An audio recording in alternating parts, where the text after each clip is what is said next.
spot that we're on right now, back in 1897, a ship came in, I think, to ride the Great Seattle Wheel Carousel. In 1897 came in a ship called the SS Portland. The ship brought with it 2 tons of gold. 2 tons. Ooh. What's the price of an ounce of gold now? It's like a couple thousand. Pirate Slender, that's where we're gonna go. 2 tons of gold on board, and that launched 5,000 people were here on July 17th. July 17th of 1897. 5,000 people were here to watch that gold come in and loaded. Put Seattle on the nation's map, and almost overnight the city's population doubled from 40,000 to 80,000 people. All of whom, 40,000 people, leaving Seattle to go up to the Klondike for the gold rush.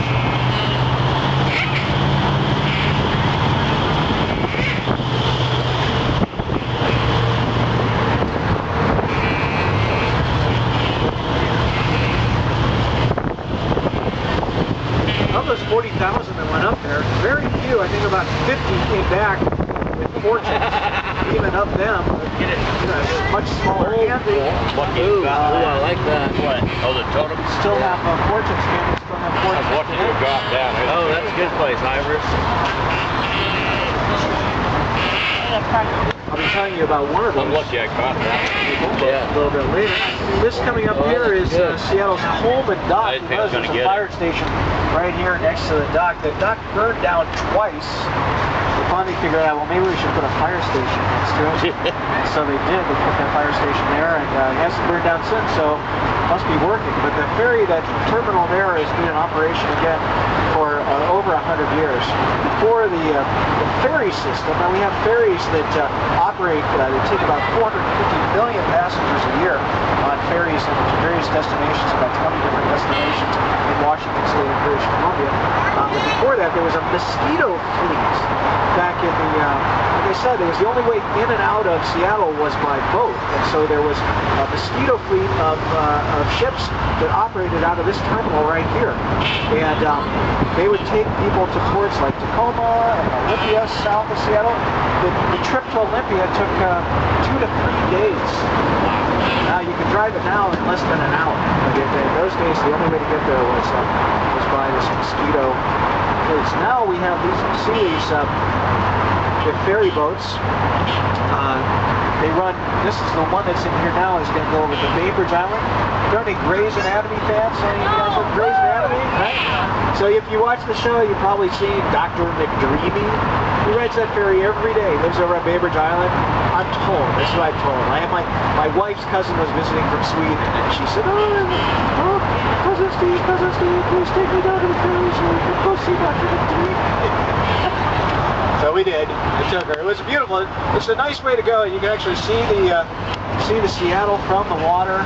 Down there, it's about $7 to ride the ferry to Bainbridge Island. The return trip is free.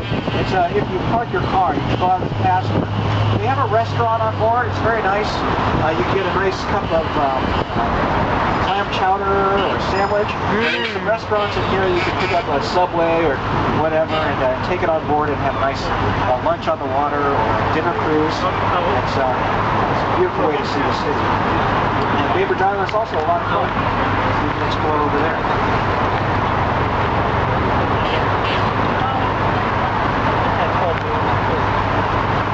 There's a little passenger ferry. We're going to come. It's called the Water Taxi. It'll take you over to that West Seattle. I was telling you about when the first non-tribal settlers came over. They landed in that West Seattle area, what's called Alki Point, and they named you locals. Have you guys been over there? Over to Alki? They have a Statue of Liberty out on Alki Point. The reason for that is the first settlers were from New York. They named that area. They named it New York. And the plan was they were going to create another Manhattan over there. And the local Indians, the Duwamish Indians said, it's not likely going to happen. They spent one winter out of there. There was no fresh water. It was very harsh. And so the locals over there, the natives called it Alki, which means by and by, or like probably never, folks. So year later, the Denny party, some of the settlers came over to this side and founded the city of Seattle. And the water was plentiful, but it was a little too plentiful. This road that we're on right now was originally tidal flats.